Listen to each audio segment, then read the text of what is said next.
Good morning all of you. आप सभी का स्वागत है आज के इस वीडियो लेक्चर में। आज हम लोग बात करेंगे एंटी डायबिटिक ड्रग्स के बारे में, स्पेशली वैसे ड्रग्स जो टाइप 2 डायबिटीज़ को ट्रीट करने के लिए यूज़ करते हैं। एक क्लास ऑफ ड्रग है सल्फोनाइल यूरियाज, उसी सारे ड्रग के बारे में बात करेंगे, जैसे टॉलब्यूटामाइड, ग्लाइब्योराइड एटसेट्रा। इन सारे ड्रग्स के मोड ऑफ एक्शन और side effect, contraindication, drug interaction, इसी पे बात करेंगे। तो आइए लेक्चर की शुरुआत करते हैं। अगले 20 मिनट तक आप मेरे साथ बने रहिए और बहुत ही इंफॉर्मेटिव लेक्चर होने जा रहा है। सबसे पहले एंटी डायबिटिक ड्रग में स्पेशली आज जिस क्लास पे बात करने वाले हम लोग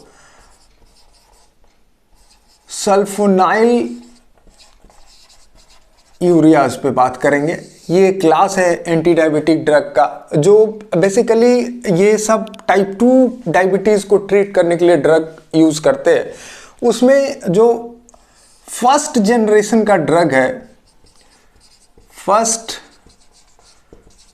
जनरेशन ड्रग्स जो है उसमें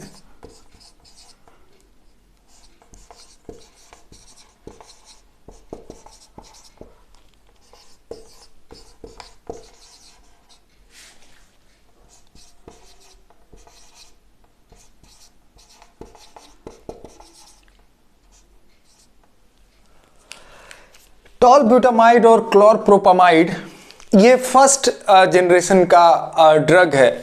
और दूसरे जनरेशन की बात करें, सेकेंड जनरेशन की अगर बात करें, जैसे ये जो हमारा सल्फोनाइल यूरियाज है, बेसिकली इसमें 2 जनरेशन का ड्रग अवेलेबल है, जिसमें फर्स्ट जनरेशन में हम लोग टॉलब्यूटामाइड और क्लोरोप्रोपामाइड की बात करें, सबसे पहला यही डिस्कवर्ड था drug sulfonyl ureas, first generation drug, इसीलिए इसको बोलते हैं। उसी तरह से दूसरे जनरेशन का ड्रग है, जैसे ग्लाइब्यूटाराइड बोल रहे हैं। सबसे पहला अगर बोले ग्लाइब्यूटाराइड, ये बेसिकली एक ड्रग है। ग्लाइब्यूराइड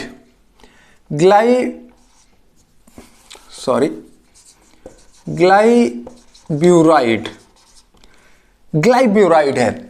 ये बेसिकली सेकेंड जनरेशन का ड्रग है। उसी तरह से ग्लीमेपिराइड है। ग्लीमेपिराइड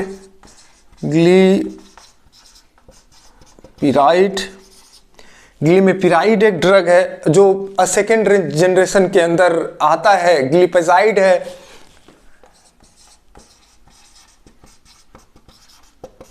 ग्लिपिजाइड है, ये भी सेकेंड जनरेशन के ड्रग है। ग्लिक्लाजाइड है।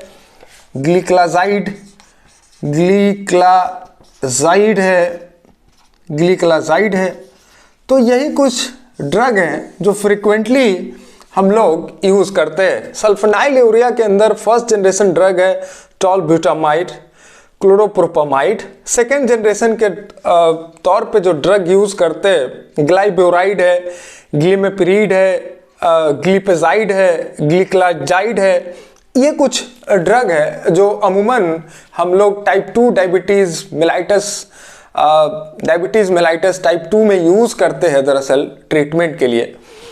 तो सबसे पहले अब हम लोग का ये है कि ये सारे ड्रग का एक्चुअल मोड ऑफ एक्शन क्या है, ये कहाँ पे एक्ट करता है, कैसे इंसुलिन को सेंसिटिव बनाता है और इंसुलिन रिलीज होता है। तो सबसे पहले तो हम लोग एक बेसिक ओवरव्यू देख लेते हैं कि इंसुलिन बेसिकली किसके रिस्पॉन्स में रिलीज होगा। और इंसुलिन रिलीज के लिए दरअसल इंसुलिन अगर रिलीज हो रहा है तो ये इंसुलिन कहाँ से रिलीज होता है, बीटा सेल्स ऑफ पैनक्रियाज से रिलीज होता है।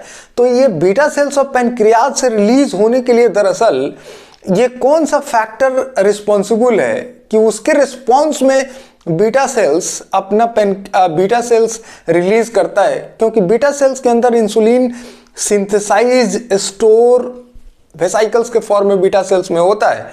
और ये जो ग्लूकोज है, जो ग्लूकोज ब्लड में जैसे ग्लूकोज का लेवल बढ़ता है तो वो इन्फ्लुएंस करता है बेसिकली बीटा सेल्स को रिलीज करने के लिए इंसुलिन, और वो इंसुलिन टारगेट होता है डिफरेंट टिश्यू के अंदर, लीवर, स्केलेटल मसल्स और एडिपोसाइट्स। वो उस पे बात अगले लेक्चर में करेंगे। पहले हम लोग इस ड्रग के मोड ऑफ एक्शन पे बात करते हैं। तो सबसे पहले हम ये करते हैं ना कि एक सिंपल सा ओवरव्यू देखते हैं कि किसके रिस्पॉन्स में ये ड्रग बेसिकली रिलीज होगा। तो एक छोटा सा डायग्रामेटिक व्यू देखते हैं कि ये हमारा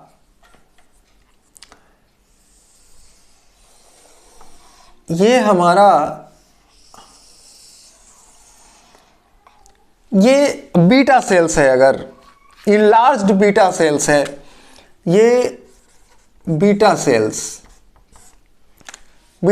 है। बीटा सेल्स पेनक्रियाज का इंडोक्राइन सेल है, ये बीटा सेल्स। इस बीटा सेल्स को लार्ज करके देखें तो हम लोग ये जानते हैं कि इस बीटा सेल्स के अंदर प्री लोडेड, चूंकि सिंथेसाइज होके इसके अंदर लोड हुआ है इंसुलिन, मतलब इसमें देखिए ये इंसुलिन है, अल्फा चेन, बीटा चेन, ये इंसुलिन है। इंसुलिन स्टोर्ड है इसके अंदर, ये इंसुलिन स्टोर्ड है इसमें। इंसुलिन के साथ साथ ये इंसुलिन बेसिकली जब स्टोर होता है तो हेक्सामर के फॉर्म में होता है, मतलब एक जिंक के साथ 6 इंसुलिन रहता है। यहां पे जिंक है, ये जिंक है, इस जिंक के साथ 6 इंसुलिन स्टोर्ड हो सकता है।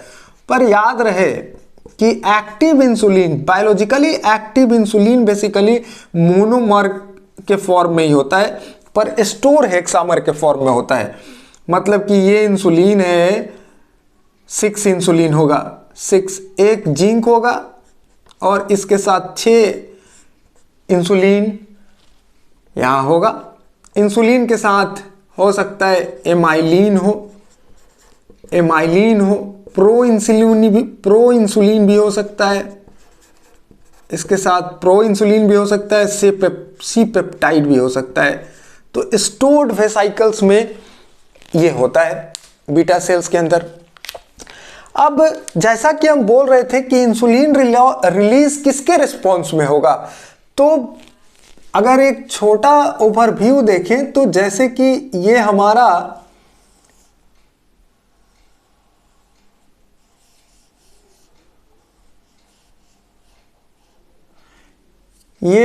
जीआईटी है, ये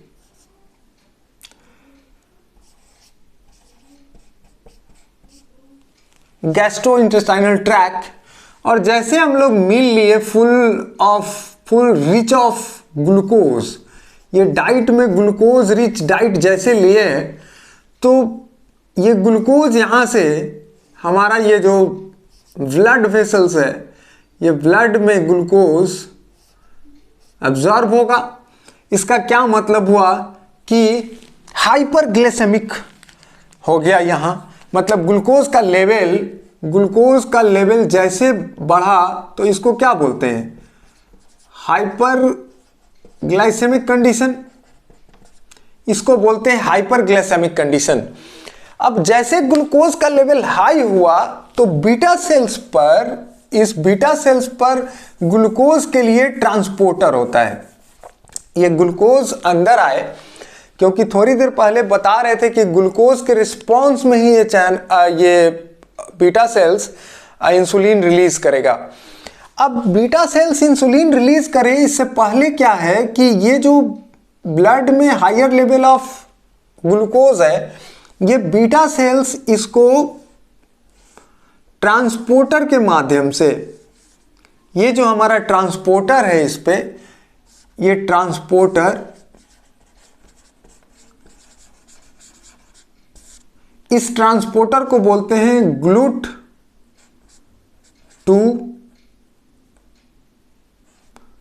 GLUT2 ट्रांसपोर्टर।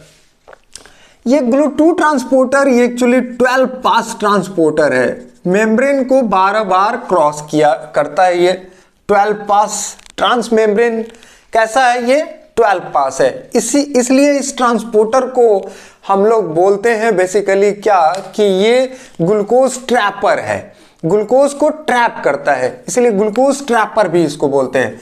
अब ये हाई लेवल ऑफ ग्लूकोज इसके थ्रू, चूंकि जैसा कि हम जानते हैं कि यहाँ पे ग्लूकोज का लेवल हाई है, जब यहाँ ग्लूकोज का लेवल हाई है तो एक ग्रेडियंट डेवलप कर गया।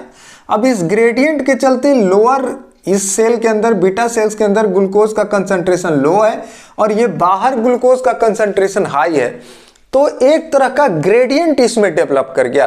तो क्या होगा कि फैसिलिटेटेड डिफ्यूजन के मदद से, ये सिंपल डिफ्यूजन नहीं, फैसिलिटेटेड डिफ्यूजन, फैसिलिटेटेड डिफ्यूजन के थ्रू ये ग्लूकोज अंदर आ गया। अब ये ग्लूकोज अंदर आ गया। अब ये ग्लूकोज के साथ क्या होगा ये बात समझना चाहिए कि जैसे ये ग्लूकोज अंदर आया तो यहां पे एक एंजाइम होता है ग्लूकोकाइनेज। ये ग्लूकोकाइनेज रेट लिमिटिंग एंजाइम है इस स्टेप के लिए। ग्लूकोकाइनेज क्या करता है कि ग्लूकोज 6 फॉस्फेट के अंदर कन्वर्ट कर देता है। अब देखिए ये बहुत इंपॉर्टेंट बात ये है कि ये जो ट्रांसपोर्टर है ये टू वे ट्रांसपोर्टर है। टू वे ट्रांसपोर्टर का मतलब है कि जैसे ग्लूकोज का concentration inside beta cells increase करेगा तो ये बाहर की तरफ ग्लूकोज ट्रांसपोर्ट कर सकता है। तो जैसा कि हायर कंसंट्रेशन ऑफ ग्लूकोज इस बीटा सेल्स के बाहर है तो अभी बाहर से अंदर आ रहा है, लेकिन जैसे इधर अंदर हो जाए तो ये अंदर से बाहर डिफ्यूजन कर सकता है, फैसिलिटेटेड डिफ्यूजन।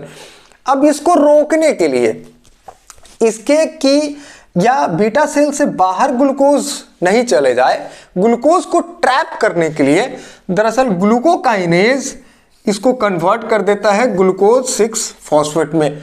और हम लोग जानते हैं कि कोई भी चार्ज मॉलिक्यूल मेम्ब्रेन को क्रॉस नहीं कर सकता, इसीलिए ये ट्रैप्ड हो गया। इस ट्रैप से क्या फायदा है? इस ट्रैप से फायदा यह है कि ये एक्चुअली ग्लूकोज डिफरेंट पाथवे की मदद से, मैंने जैसे ग्लाइकोलाइसिस की बात करें, ग्लाइकोलाइसिस के मदद से ये पायरुविक एसिड बनाएगा, पायरुविक एसिड। और ये पायरुविक एसिड बेसिकली अगर हम बोले तो ये माइटोकॉन्ड्रिया पे जाएगा, माइटोकॉन्ड्रिया पे। और माइटोकॉन्ड्रिया पे ये क्या करेगा कि Krebs cycle plus oxidative phosphorylation करेगा। और ऑक्सीडेटिव फॉस्फोरिलेशन से क्या होगा कि यहां इस सेल के अंदर एटीपी जनरेट होने लगेगा, एटीपी जनरेशन होने लगेगा। और एटीपी का जनरेशन डिपेंड करेगा कि ये कितना ग्लूकोज अंदर आ रहा है। जितना ज्यादा ग्लूकोज अंदर आएगा, ग्लूकोज 6 फॉस्फेट में कन्वर्ट करेगा ग्लूकोकाइनेज एंजाइम, और इसका ग्लाइकोलाइसिस और क्रेब साइकिल और ऑक्सीडेटिव फॉस्फोरिलेशन से गुजरेगा और एटीपी का लेवल बढ़ जाएगा और एडीपी का लेवल अब लो हो जाएगा। अब ये जो एटीपी और एडीपी का लेवल, अब एटीपी का लेवल बीटा सेल्स के अंदर बढ़ेगा तो एक इंपॉर्टेंट कॉन्सिक्वेंस होने जा रहा है, उसको ध्यान से देखा जाए। यहां जैसे थोड़ा सा बढ़ा के इसको बनाते हैं, ये ऐसे बनाते हैं थोड़ा सा इंक्रीज करके, यहाँ पे ये जैसे एटीपी का लेवल बढ़ा है तो एक बात बताए कि इस मेम्ब्रेन पे एक लीकी चैनल होता है। इस बीटा सेल्स के मेम्ब्रेन पर एक लीकी चैनल है, इसको बोलते हैं potassium ATP sensitive potassium channel. इसको क्या बोलते हैं? ATP sensitive potassium channel. अब ये एटीपी सेंसिटिव पोटासियम चैनल का क्या मतलब है? इनिशियली ये चैनल ओपन होता है, इनिशियली ये चैनल ओपन है। मतलब ये चैनल ओपन है, इसका क्या मतलब है? ये चैनल ओपन है मतलब अंदर से पोटासियम बाहर फ्रीक्वेंटली जा रहा है, ये अंदर से पोटासियम बाहर की तरफ आ रहा है। ऐसा इसलिए हो रहा है कि यहाँ पे अगर स्ट्रक्चर देखा जाए तो एक फ्लिप, यहाँ पे एक कवर्ड होता है, इस ओपनर है एक तरह से जो क्लोज्ड और ओपन इसको करता है। अब ये अगर देखें हम ऐसे करके एक स्ट्रक्चर बनाए, ऐसा है जो बेसिकली इसको कवर करके नहीं रखे हुए हैं, ओपन स्टेट में है ऐसा। अब ये क्या है कि potassium channel basically all time leaky channel है, ये खुला हुआ है तो अंदर से पोटासियम बाहर जा रहा है फ्रीक्वेंटली। अब होता क्या है कि जैसे अब एटीपी का लेवल बढ़ता है तो एटीपी क्या करता है कि नॉर्मली हम लोग क्या करते हैं कि किसी भी मेम्ब्रेन का जो रेस्टिंग पोटेंशियल है, ये रेस्टिंग पोटेंशियल इस मेम्ब्रेन का कितना होगा, इस मेम्ब्रेन का रेस्टिंग पोटेंशियल -70 मिली वोल्ट है, -70 मिली वोल्ट है। अब ये -70 मिली वोल्ट है और जैसे जैसे ये पोटासियम जैसे अंदर से बाहर जा रहा है तो मेम्ब्रेन क्या हो रहा है, मेम्ब्रेन पोलराइज्ड हो रहा है। मेम्ब्रेन क्या हो रहा है, पोलराइज्ड। मेम्ब्रेन क्या हो रहा है, पोलराइज्ड। मेम्ब्रेन पोलराइज्ड हो रहा है। अब इस मेम्ब्रेन पोलराइजेशन मतलब मेम्ब्रेन पोलराइज्ड का क्या मतलब है कि पोटासियम इस मेम्ब्रेन के अंदर का पॉजिटिविटी कम हो रहा है, पॉजिटिव चार्ज कम हो रहा है क्योंकि K+ बाहर की तरफ जा रहा है। लेकिन जैसे एटीपी का कंसंट्रेशन बढ़ता है, एटीपी क्या करता है कि यहाँ पे एटीपी बाइंडिंग साइट है, ये एटीपी जैसे इस पे आके बाइंड करता है ये इसको कवर कर लेता है। अब ये इसको कवर कर लिया, ये चैनल अब क्या हो गया, क्लोज्ड। अब ये चैनल क्या हो गया, क्लोज्ड। अब इस चैनल क्लोज्ड होने से क्या हो गया कि ये मेम्ब्रेन के अंदर अब चूंकि पोटासियम आयन बाहर नहीं जा रहा है, अंदर से बाहर पोटासियम आयन नहीं जा रहा है, तो इस अंदर से बाहर नहीं जाने के चलते क्या हो गया कि मेम्ब्रेन फिर से अब अपना पॉजिटिव चार्ज रिगेन करने लगा। मतलब इसको बोलते हैं डीपोलराइजेशन। डीपोलराइजेशन मेम्ब्रेन में क्या होने लगा, मेम्ब्रेन के अंदर अब डीपोलराइजेशन होने लगा, मतलब मेम्ब्रेन अपना पॉजिटिविटी गेन करने लगा। अब ये डीपोलराइजेशन से क्या कॉन्सिक्वेंस होता है, ये बहुत इंपॉर्टेंट है। ये कब डीपोलराइजेशन हुआ, एटीपी के कंसंट्रेशन बढ़ने से। इनिशियली जब एडीपी का कंसंट्रेशन था तो एडीपी के कंसंट्रेशन, एडीपी हायर लेवल में था तो चैनल ओपन था, मतलब ये लीकी चैनल है, पोटासियम चैनल लीकी चैनल है, ऑल टाइम पोटासियम बाहर जा रहा है। अब कहिएगा कि तो फिर जो ऑल टाइम अगर पोटासियम बाहर जा रहा है तो रेस्टिंग पोटेंशियल कैसे संभव है कि -70 मिली वोल्ट रह सकता है, क्योंकि मालूम है कि सोडियम पोटासियम पंप भी मेम्ब्रेन पे है, तो वो बेसिकली उससे मैंने मेम्ब्रेन का पोटेंशियल को मेंटेन करने के लिए सोडियम पोटासियम चैनल हेल्प करता है। लेकिन यहाँ पे चूंकि हम लोग ड्रग के रिस्पेक्ट में बात कर रहे हैं कि रेस्टिंग पोटेंशियल -70 मिली वोल्ट है और पोटासियम चैनल लीकी चैनल बाहर जा रहा था, लेकिन यहाँ पे एटीपी जनरेशन के चलते क्या हुआ कि एटीपी सेंसिटिव चैनल है पोटासियम चैनल। अब एटीपी इस पे यहाँ पे आके बाइंड किया तो ये चैनल हो गया क्लोज्ड, और इस चैनल क्लोज से क्या होता है, ये चैनल क्लोज्ड हो गया डिपोलराइजेशन के चलते। अब एक और चैनल खुल जाता है, एक और चैनल खुल जाता है जिसको बोलते हैं voltage gated calcium channel, VGCC बोलते हैं इसको। क्या बोलते हैं, वोल्टेज गेटेड कैल्शियम चैनल, इसको बोलते हैं वोल्टेज गेटेड कैल्शियम चैनल। अब यहाँ पे क्या है कि यहाँ पे कैल्शियम आयन का कंसंट्रेशन कम है और बाहर में कैल्शियम आयन का कंसंट्रेशन बहुत हाई है, तो क्या हो गया, इस चैनल के खुलने से क्या हो गया, इनिशियली जब मेम्ब्रेन का रेस्टिंग पोटेंशियल -70 मिली वोल्ट था तो ये कैल्शियम चैनल क्लोज था, लेकिन जैसे मेम्ब्रेन डीपोलराइज्ड हुआ, ये कैल्शियम चैनल ओपन हो गया। जैसा कि नाम से पता चल रहा है, वोल्टेज गेटेड कैल्शियम चैनल है, मतलब मेम्ब्रेन के डिपोलराइजेशन पे ये चैनल खुलता है। अब ये चैनल ओपन हो गया तो यहाँ क्या हुआ, यहाँ कैल्शियम इंट्रासेलुलरली कैल्शियम का लेवल अब बढ़ने लगा। जब इंट्रासेलुलर लेवल ऑफ कैल्शियम बढ़ेगा तो ये क्या करता है कि ये जो इंसुलिन है वेसाइकल्स में लोडेड है अलोंग विद जिंक, ये क्या करेगा कि कैल्शियम इसको पेरिफेरी के तरफ लाएगा और इसको क्या करता है कि हमारे मेम्ब्रेन के अंदर फ्यूज करा देता है।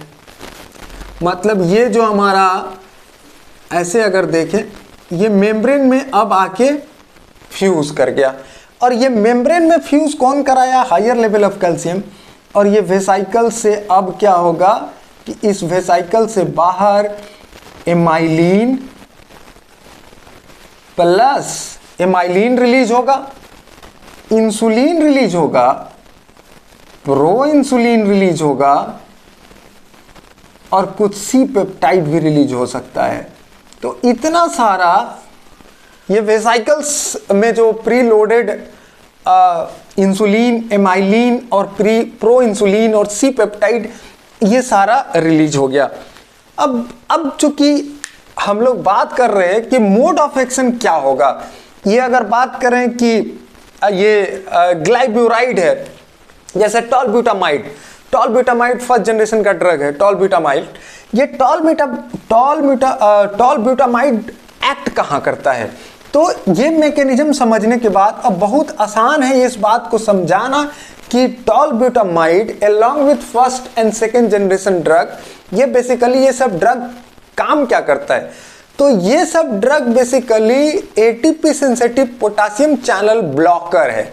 ये सब ड्रग के बारे में अगर बोलना हो तो ये सब ड्रग क्या है, ये सब ड्रग है ATP sensitive potassium channel blocker है। मतलब कि ये सब ड्रग क्या करेगा, ये टॉलब्यूटामाइड या क्लोरप्रोपामाइड या टॉलब्यूटामाइड या ग्लाइब्यूराइड या ग्लिम्पिराइड या ग्लिपिजीड या ग्लिक्लाजाइड, ये सब ड्रग क्या करता है, ये सब ड्रग बेसिकली एक्ट करता है एटीपी सेंसिटिव पोटेशियम चैनल पे, और ये चैनल को करता है ब्लॉक। और इस चैनल ब्लॉक से क्या हो गया कि मेम्ब्रेन के अंदर डिपोलराइजेशन हो गया, और मेम्ब्रेन डिपोलराइजेशन से क्या हुआ कि calcium channel, voltage gated calcium channel open हो गया। और इस कैल्शियम चैनल ओपन से होने से क्या हो गया कि प्री लोडेड जो वेसाइकल्स में इंसुलिन था वो पेरिफेरी के तरफ पुश होगा और फ्यूज करेगा मेम्ब्रेन के अंदर, और उसका एक्सोसाइटोसिस होगा और ये बाहर रिलीज होगा। और ये जो हाइपरग्लाइसेमिक कंडीशन था वो अब रिड्यूस हो गया, ब्लड में ग्लूकोज का लेवल रिड्यूस हो जाएगा, क्योंकि वो सारे ग्लूकोज को टारगेट किया जाएगा डिफरेंट टिश्यू के अंदर, या लीवर, एडिपोसाइट्स या स्केलेटल मसल्स, और वो सारे हायर लेवल ऑफ ग्लूकोज को मिनिमाइज किया जाएगा। तब पेशेंट हाइपरग्लाइसेमिक कंडीशन से नॉर्मल कंडीशन में आ गया। अब ये सारा ड्रग का मोड ऑफ एक्शन यही है, चाहे टॉलब्यूटामाइड की बात करें या उसका। लेकिन फर्स्ट जनरेशन ड्रग के अंदर हम लोग बेसिकली क्लोरप्रोपामाइड का यूज नहीं करते। क्लोरप्रोपामाइड और ग्लाइब्यूराइड और क्लोरप्रोपामाइड, ये दोनों एक फर्स्ट जनरेशन का ड्रग है और दूसरा सेकेंड जनरेशन का ड्रग है जो बिलोंग करता है सल्फोनाइल यूरिया क्लास से। ये दोनों को बेसिकली यूज नहीं करते, चूंकि इसका जो ड्रग एक्शन है ये लॉन्ग लास्टिंग है। तो ये क्या करता है कि पेशेंट को हाइपोग्लाइसेमिक कंडीशन में ला सकता है, इसलिए ये दोनों ड्रग को बेसिकली आजकल यूज नहीं किया जाता है। टॉलब्यूटामाइड का यूज जनरली किया जाता है, या ग्लिपिजाइड का यूज किया जाता है। ये वैसे एज्ड पर्सन के अंदर यूज किया जाता है जिनको रीनल फेलियर का केस है, उसके अंदर ये सब सेफ है। टॉलब्यूटामाइड और ग्लिपिजाइड को यूज आराम से किया जा सकता है। तो दरअसल अब थोड़ा बात हम लोग कर लेते हैं कि क्या ये तमाम साइड इफेक्ट हो सकता है इन सारे ड्रग का। जैसे ये सब सल्फोनाइल यूरिया का अगर बात करें, सल्फोनाइल यूरिया ड्रग की बात करें तो इसका साइड इफेक्ट क्या क्या हो सकता है, इस पे बात करते हैं। देखिए हर ड्रग का अपना एक साइड इफेक्ट तो है ही। तो सबसे पहला साइड इफेक्ट ये है कि ये हाइपोग्लाइसीमिया कॉज कर सकता है। जैसा कि थोड़ी देर पहले बोल रहे थे कि फर्स्ट जनरेशन जो ड्रग है ये क्लोरप्रोपामाइड और सेकेंड जनरेशन का ड्रग है ग्लाइब्यूराइड, ये दोनों बेसिकली लॉन्ग एक्शन ड्रग है। इसका ड्रग ड्यूरेशन टाइमिंग ज़्यादा देर का है, जिसके चलते क्या है कि इन पेशेंट्स के अंदर ऐसा हो सकता है कि जब हम टाइप 2 डायबिटीज़ पेशेंट को ट्रीट कर रहे हैं ये दोनों ड्रग से, तो ये चांस होता है कि पेशेंट कंडीशन में जा सकता है, जो खतरनाक स्थिति हो सकता है। दूसरा, इंसुलिन सेंसिटिविटी, ये सब जो सल्फोनाइल यूरिया ड्रग है वो क्या करता है कि इंसुलिन सेंसिटिविटी को बढ़ा देता है। मतलब कि इंसुलिन सेंसिटिविटी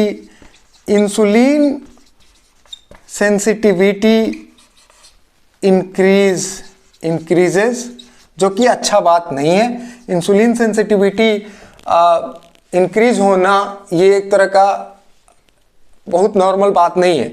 उससे क्या होगा कि फ्रीक्वेंट इंसुलिन रिलीज्ड होने लगेगा, बियॉन्ड की ग्लूकोज है या नहीं है, इसलिए ये बहुत ही एडवर्स इफेक्ट कॉज कर सकता है। हाइपोग्लाइसेमिक, सीवियर हाइपोग्लाइसेमिक हो सकता है पेशेंट में, जो कि लीथल है।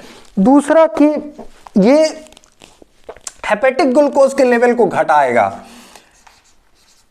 Decrease hepatic glucose level. Hepatic glucose level अब रिड्यूस्ड हो जाएगा सल्फोनाइल यूरिया ड्रग को जब यूज करते हैं। इस ड्रग का एक और एडवर्स इफेक्ट है कि वेट लॉस होता है। वेट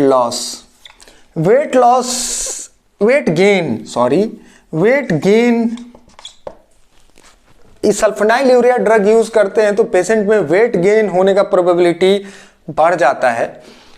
ये एक तरह का साइड इफेक्ट है। चौथा, जीआईटी स्ट्रेस कॉज करता है। जीआईटी स्ट्रेस के अंदर नोजिया, वोमिटिंग, ये सारा जीआईटी स्ट्रेस में हो सकता है। साथ ही साथ सबसे बड़ा बात ये है कि ये एलर्जी कॉज कर सकता है। ये ड्रग स्किन एलर्जी कॉज करता है। Skin allergy. एक और बात है कि ये बोन मैरो डिप्रेशन कॉज कर सकता है। बोन मैरो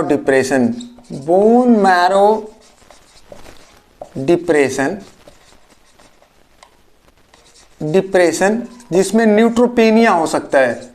न्यूट्रोपेनिया माने न्यूट्रोफिल का काउंट घट जाएगा। अब देखिए कितना खराब बात है।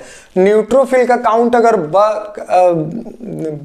मतलब कि कम हो जाएगा तो सेकेंडरी इन्फेक्शन का चांस बढ़ जाएगा। हमारा इम्यून सिस्टम जब कमजोर हो जाएगा तो कोई भी अपॉर्चुनिस्टिक बैक्टीरिया आके इन्फेक्ट कर सकता है। तो ये एक खराब बात है इस ड्रग का।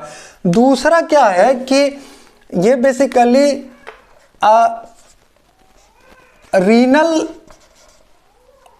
स्टोन हो सकता है। ऐसे इस ड्रग का साइड इफेक्ट यही है। तो मतलब कि ये तमाम तरह का साइड इफेक्ट ये ड्रग से हो सकता है, जो हाइलाइटर के तौर पे हम बताएं कि हाइपोग्लाइसेमिक हो सकता है। अच्छा, एक और बात, चूंकि ये जो potassium ATP potassium sensitive channel पे ये एक्ट करता है, तो होता क्या है कि ये कभी कभी हार्ट मसल्स पे पाए जाने वाला पोटासियम चैनल पे एक्ट कर जाता है और जिसके चलते क्या है कि कार्डियक डिसफंक्शनिंग कॉज कर सकता है। तो ये ड्रग का एक और साइड इफेक्ट ये है कि कार्डियक डिसफंक्शनिंग कॉज कर सकता है। कार्डियक डिसफंक्शनिंग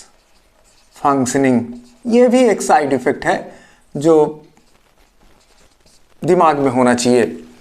दूसरा, अब नेक्स्ट बात हम लोग इस पे कर लेते हैं कि इस ड्रग का क्या लिमिटेशन है, मतलब कि कंट्राइंडिकेशन। लिमिटेशन तो ये है कि ये ड्रग हम लोग टाइप 1 डायबिटीज में यूज नहीं करते हैं, क्योंकि अलग से एक लेक्चर करेंगे टाइप 1 और टाइप 2 डायबिटीज में बेसिकली अंतर क्या है। अभी एक लाइन में डिफरेंस आपको ये बताएं कि टाइप 2 डायबिटीज पेशेंट में ये बीटा सेल्स का नंबर अप्रोप्रिएट अमाउंट में होता है, 30% से एबव है।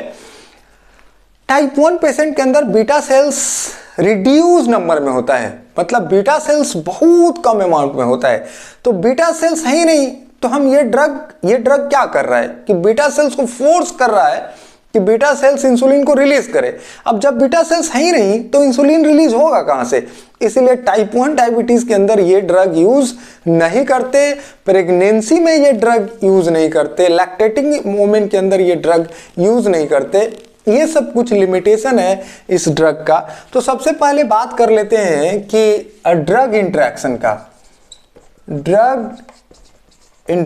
का कि ये एक्चुअली ड्रग इंटरेक्शन ये जो सल्फोनाइल यूरिया है उस किस ड्रग के साथ इंटरेक्ट करता है?